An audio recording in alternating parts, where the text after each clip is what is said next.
Seguimos en Mercado Visión y tenemos el gusto de recibir a Andrés Jale, consultor ganadero, que cada tanto nos acompaña y nos desasna y mucho de los números de la ganadería y de las proyecciones que tiene el negocio. ¿Cómo estás, Andrés? Bien, ¿vos, Julito, todo en orden? Todo muy bien, por suerte. Bueno, sí. Se nos vino el frío. Se nos vino el fresquito, sí, se nos vino el fresquito, siguen las lluvias, están complicados los caminos. ¿Cómo estás viendo la cosa? Porque por un lado la lluvia obviamente que acomoda los campos de una forma extraordinaria, me imagino mucho productor contento, dejando el ternero, Sí. pero el que necesita vender se le complica la cosa, ¿no? Y si necesitas usar un verdeo también se te También, complica, claro, ¿no? Si no no tenés podés meter la piso, hacienda, sí, muchas claro. veces. O sea, tenés una de cal y una de arena. Pero, digamos, en líneas generales, esta situación es mucho más positiva que la que había el año pasado, ¿no? No, bueno, ni hablar. Entonces, esto de los campos han tirado más, recién esto por ahí son los primeros fríos, ha habido algunas heladas en algunas partes ya, pero los campos están mucho más empastados y eso te da la posibilidad de echar unos kilos más a los animales que tenés en el campo, ¿no? Claro. Por eso yo veo, cuando vos analizás cómo se ha ido desarrollando la faena, ves que sí, el porcentaje de machos es quien más ha bajado, ¿no? Ese es productor guardando el ternero. Y es el productor, claro, a ese novillo vos le Recriando, podés, digamos. recriándolo o dándole algún kilo más de lo que eventualmente podía venderlo. La vaquillona generalmente no lo haces porque se te pasa de gordura. El criador es una posición distinta, la vaca la tiene que sacar, más o menos se maneja en función de los destetes, etcétera.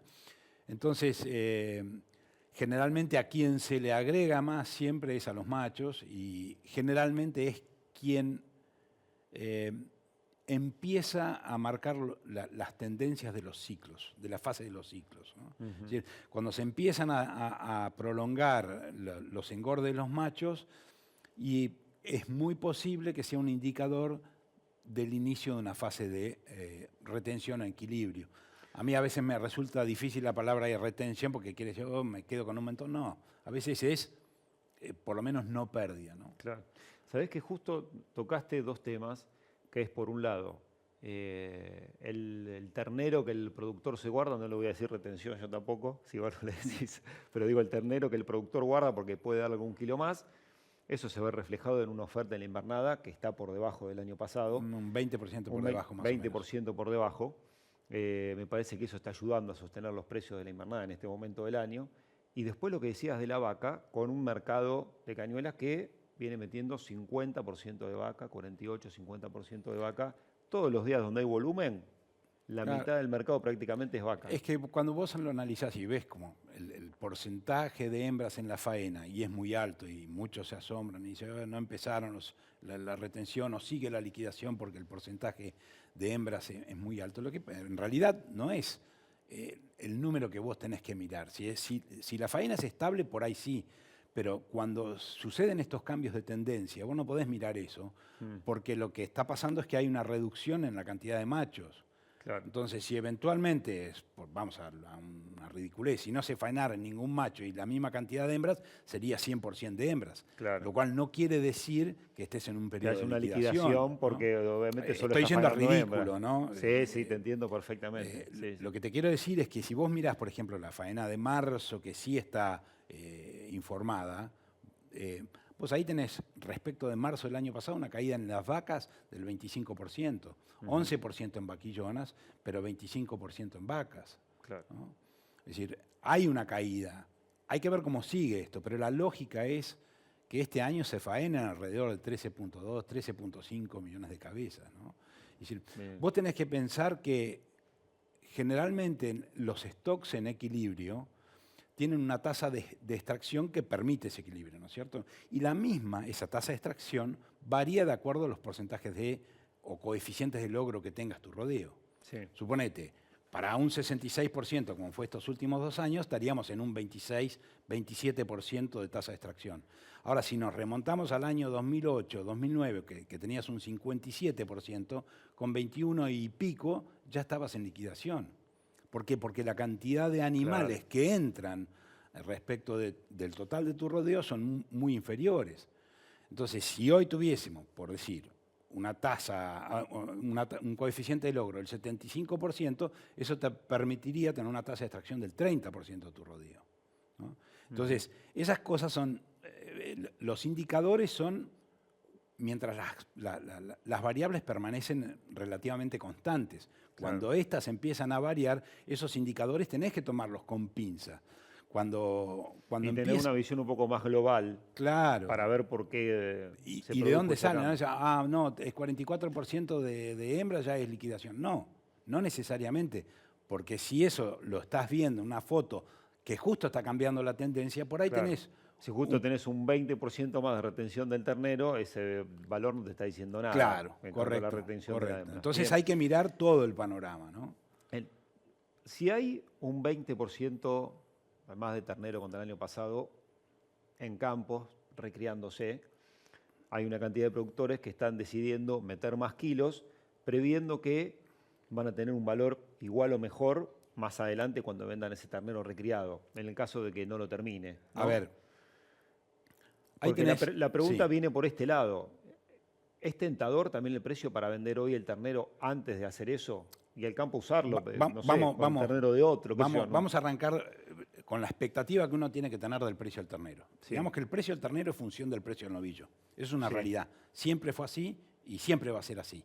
Independientemente de que después haya cosas que puedan incidir en esa relación, como por Bien. ejemplo una seca.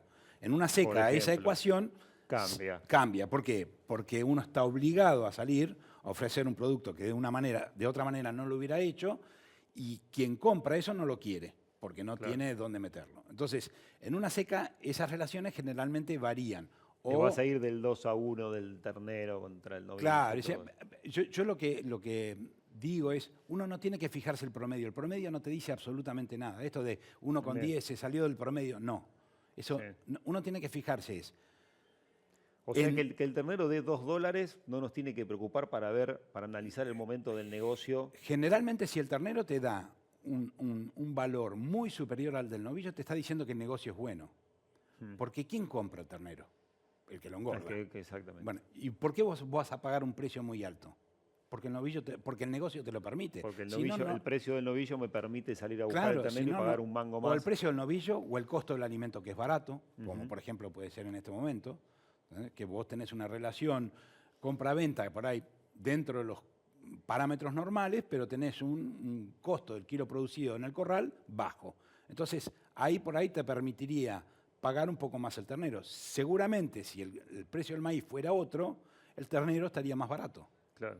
Entonces, uno tiene que mirar esas cosas y decir, bueno, en estas condiciones el precio del ternero podría ser o debería ser, en realidad siempre fue, porque vos lo que analizás es la Claro, historia sí. y decís, es muy probable que esto se repita. Uno no tiene la bola de cristal.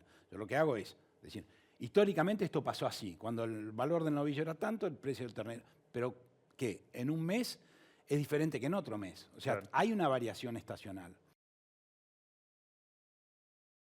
Bueno, seguimos conversando con Andrés Jale, consultor ganadero, y había quedado la pregunta pendiente del bloque pasado.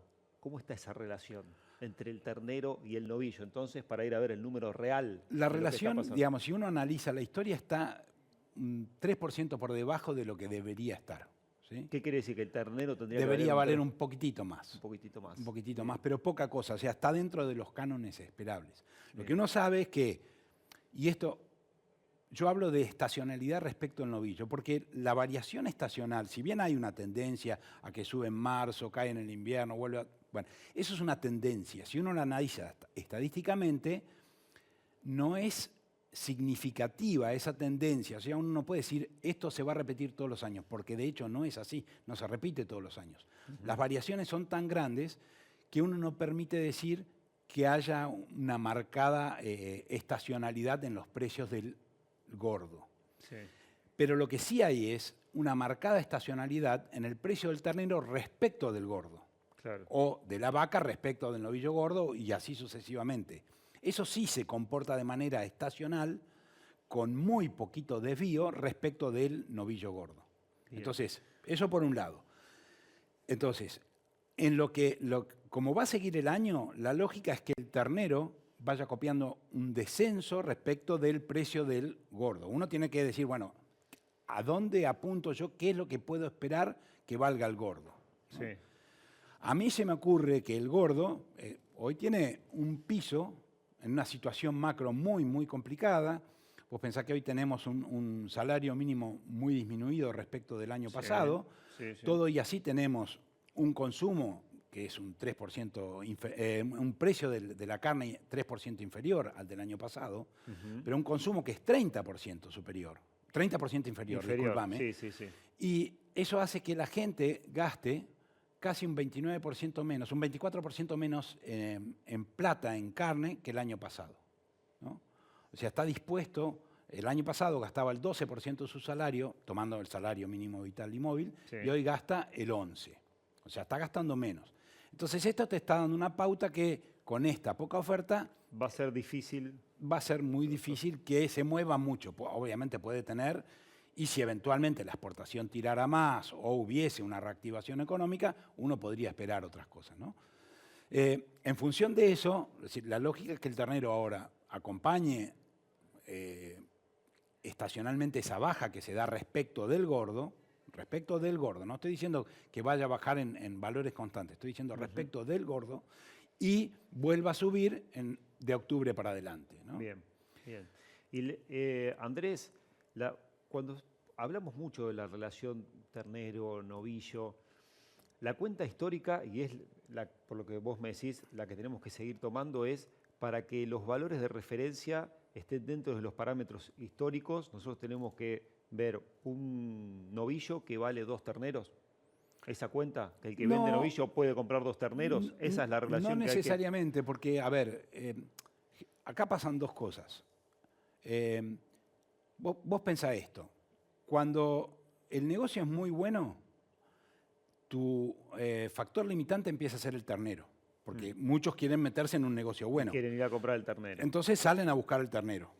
Y el ternero lo que tiene es una oferta totalmente limitada, o sea, no es para nada elástica, es lo que hay ese año. Para el mes que viene no puedo producir más terneros porque la demanda los necesita. En cambio el gordo vos podés, el año que viene, tenés esa elasticidad de eventualmente agregarle kilos o destinar animales que no estaban destinados a ser engordados para la faena. Claro. Ahora el ternero la elasticidad de la recría tiene el gordo. Claro, ¿no? El ternero no. El ternero y del peso de faena. Y el ternero es lo que hay, punto. No hay más. Hay 15 millones en el año, de los cuales 3 millones son hembras que se quedan en los campos y el resto saldrá a la venta. O menos incluso porque hay partes que se recrían en los propios establecimientos. Entonces, si un bien es demandado y hay una cantidad única, obviamente ese precio va a empezar a subir. ¿Hasta dónde va a subir? Hasta donde cierre el negocio. Claro. Cuando vos, invernador, digas, no, yo este precio no lo puedo pagar porque mi negocio se vuelve inviable, entonces vas a dejar pasar el lote o vas a agregarle más kilos al animal que tenés en el campo, etcétera, etcétera. Por eso yo digo que si vos te fijás por qué nuestro peso de faena es bajo, es porque nuestro ternero todavía es barato. Claro. No es nuestro ternero quien está restringiendo la producción argentina, como sí en otros lugares del mundo donde el ternero vale el doble que el gordo. Acá no pasa eso. Acá tenemos un 25, un 40, un 50, dependiendo del momento, ¿no? Tal cual, es decir, tal cual. Pero no es que cuando vos digas un 50% más y debería valer 1,10. No, porque vale un 50% más cuando el negocio es muy bueno.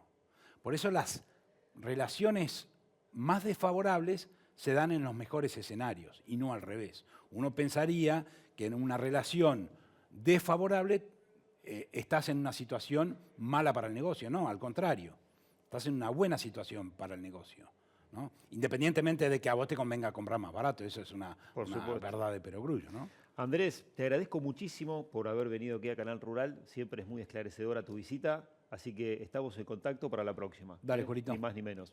Andrés Jale, consultor ganadero aquí en Mercado Visión, una gran visita que tuvimos hoy.